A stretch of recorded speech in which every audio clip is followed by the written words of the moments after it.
Versailles. This is the other board, isn't it? Really, really, really elaborate. Fine specimen.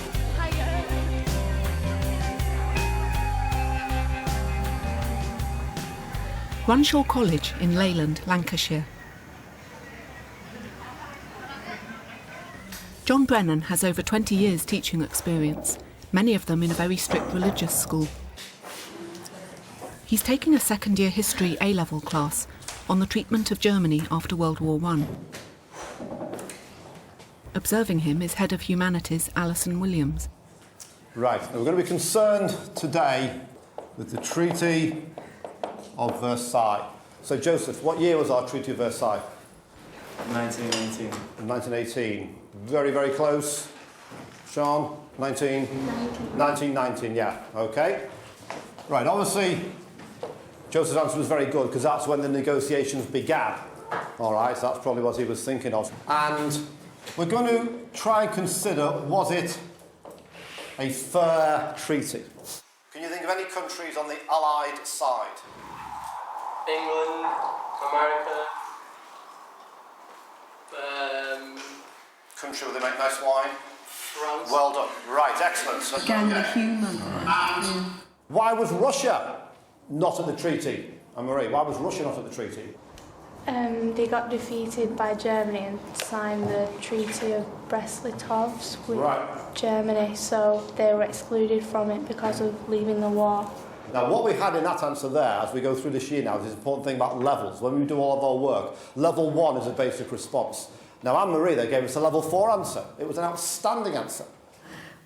What do you think their perception of you is? Hopefully they feel there's someone who is competent, who knows what they're doing.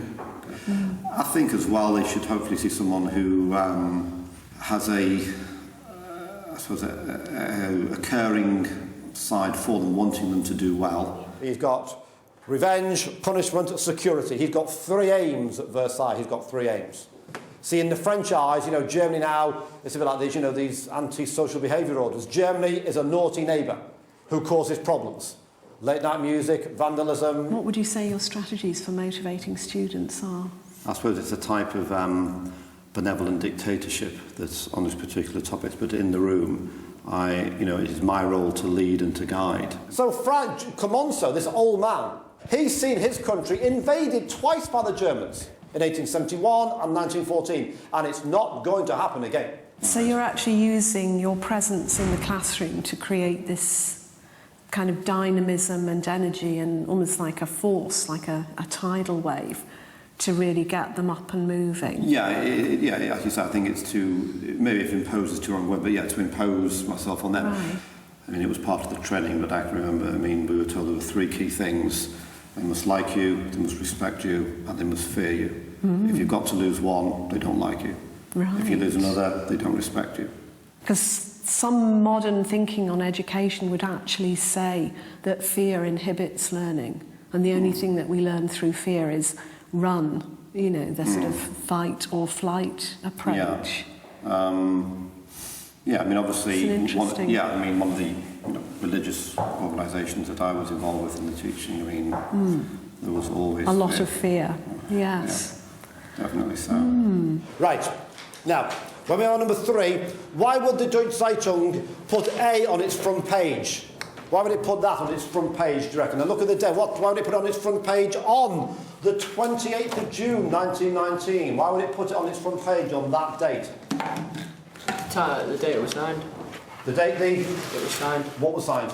The treaty. Excellent. Look at it. That was the date of the signing of the treaty. At the end of the day, are you exhausted, John? Because you really do give such a lot of energy in the classroom.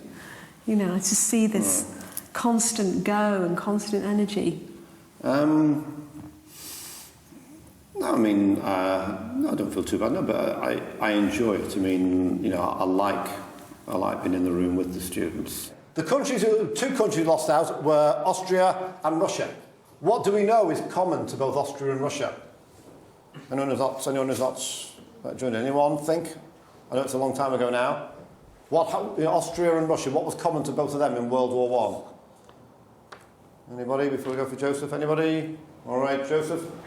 all the countries that have lost land, like Russia, Austria-Hungary and Germany, they were all on the losing side. Right, brilliant. They all were on the losing side.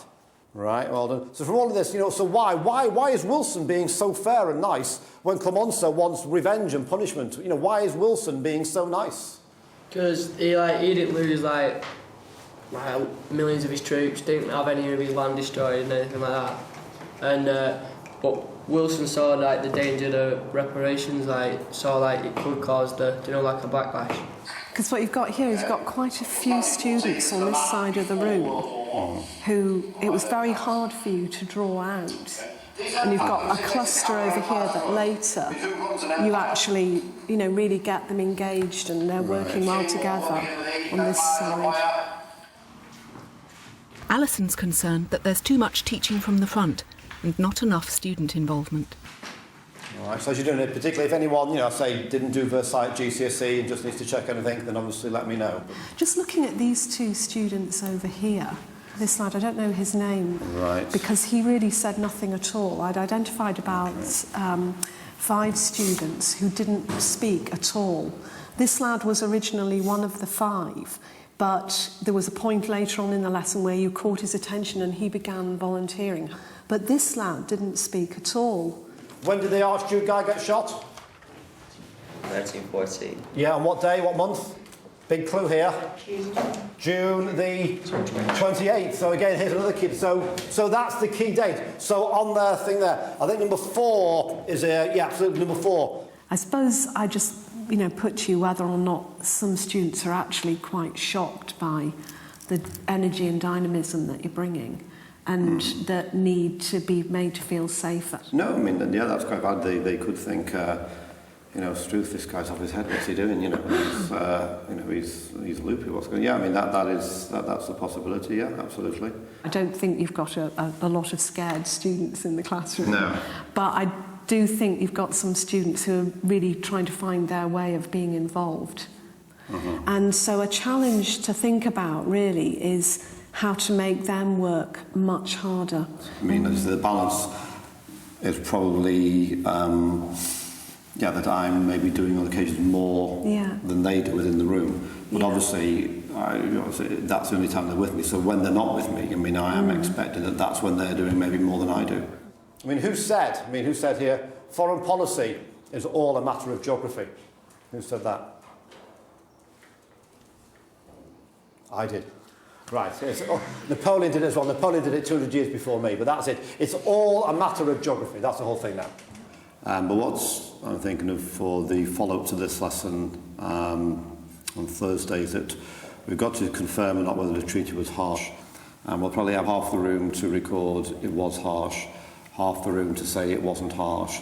We'll then again have a presentation from the front. I mean, one possibility would be if you want these 2 students, Matt and Joe, who are quite dominant, is that if they were team leaders, but their role would be to summarise the case.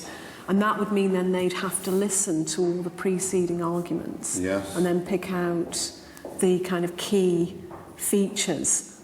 So they're having to listen for the course of the lesson rather than dominating and taking the role away from others. They can then, coordinate things together, somebody else can deliver, and then, as you say, they provide a final summing up. A few days later, John decides to test Alison's ideas about involving his students more in their learning, though he's still not convinced it's right for him. Joseph, moving this way round, having a careful read here. The Versailles Treaty was harsh. The other half of the room, so Matthew's side moving round, writing down arguments that the treaty was not harsh.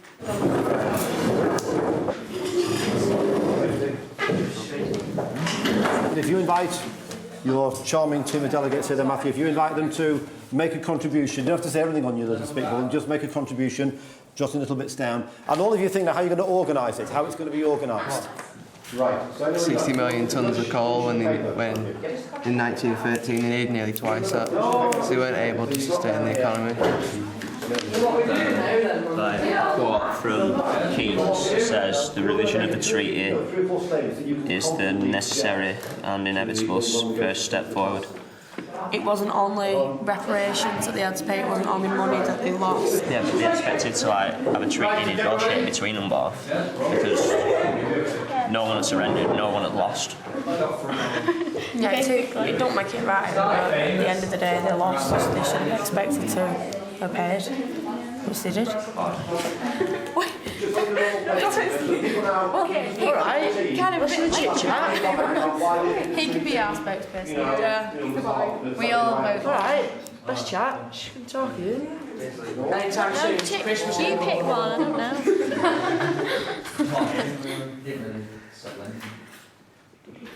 You haven't written anything.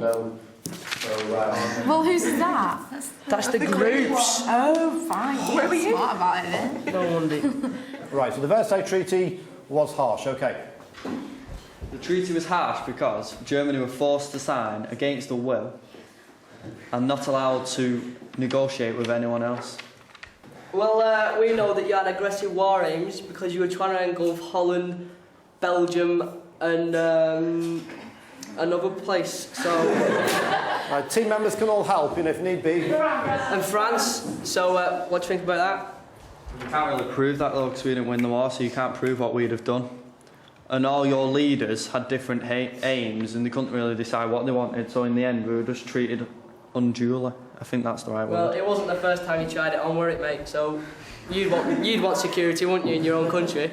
If you kept trying it on with us, like coming in, trying it, not winning, but going back, losing. Not me and the mate were like this. Do you know what I mean, though? You'd want a bit of security for your country, wouldn't you? Yeah, basically. Don't give in now, come on. Yeah, but you're all... No, I guess I can't say that. Listen.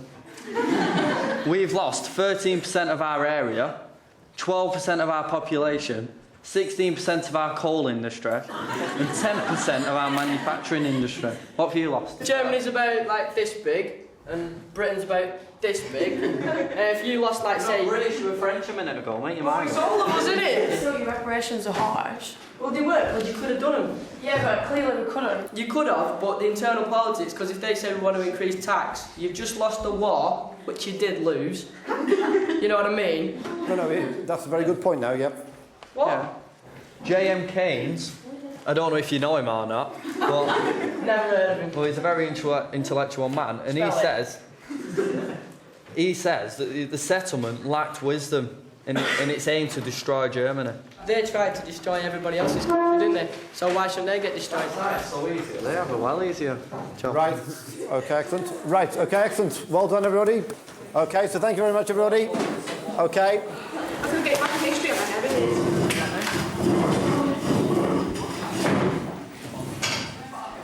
Looking at how the students were interacting and working together, there was a lot more engagements. They were less passive than the lesson a week ago.